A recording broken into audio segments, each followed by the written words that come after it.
дар майдони тянанмени шаҳри Пекин мулоқоти президентони Тоҷикистону Чин Эмомалӣ Раҳмон ва Син Ҷинин баргузор шуд.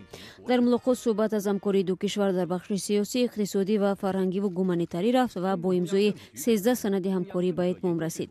Дар ин мулоқот таъкид шудааст, ки Тоҷикистон ҳавасманди иштироки фаъоли ҷониби Чин дар татбиқи лоиҳаҳои бунёдӣ нирӯгоҳҳои барқи обии миёнаи иқтидор мебошад. Тоҷикистон ширкати Чинро дар тарҳҳои бештари марбут ба истеҳсоли масолиҳи сохтмонӣ, коркарди нахи пахта ва маъданҳои кӯҳиву металлургӣ даъват кардааст. Инчунин дар мулоқот сухан аз ҳамкорӣ дар мубориза бо терроризму экстремизм дар пасманзари ноамниҳо дар Афғонистон ҳам баррасӣ шудааст. феълан мушаххас нест, ки масъалаи ихтисоси гранти Чин барои бунёди сохтмонҳои нави парлумон ва ҳукумати Тоҷикистон ниҳоӣ шудааст ё на. Чин гуфтааст, ки барои анҷоми ин тарҳҳо ба Тоҷикистон 1.5 миллиард юан ё $230 миллион тахсис диҳад. Сафари давлатии президент Раҳмон ба Чин рӯзи 31 август шурӯъ шуд ва дар ҳайати ҳукуматӣ ӯро вазири корҳои хориҷӣ, вазирони рушди иқтисод ва савдо, энержӣ ва захираҳои об, маориф ва илм, молия, раиси кумитаи давлатии сармоягузорӣ ва идораи амволи давлатӣ ва дигар мақомот шомил ҳастанд.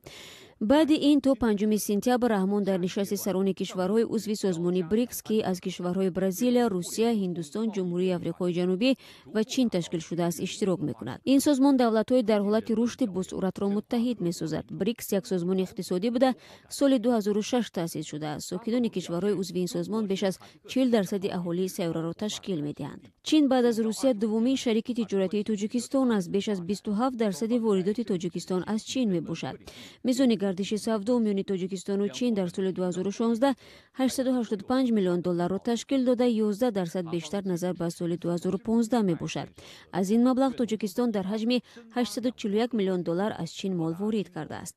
Бонки Авросиёи рушд пешгӯӣ кардааст, ки сармоягузориҳои Чин дар 3 соли оянда ягона манбаи рушди иқтисодии Тоҷикистон хоҳад буд.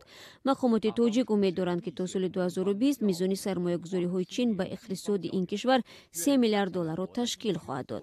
Талгарони иқтисодӣ мегӯянд, марҳилаи фаъоли ҳамкориҳои иқтисодии Тоҷикистон ва Чин баъди солҳои 2005 шурӯъ шуд. қабл аз он Русия шарики аслии иқтисодии ин кишвар буд, вале баъди нофарҷом мондани ваъдаҳои сармоягузории баъзе тарҳҳо назири сохтмони нирӯгоҳи Роғун, Тоҷикистон таваҷҷӯҳашро ба иқтисоди ҳамсояи абарқудрати шарқияш равона кард.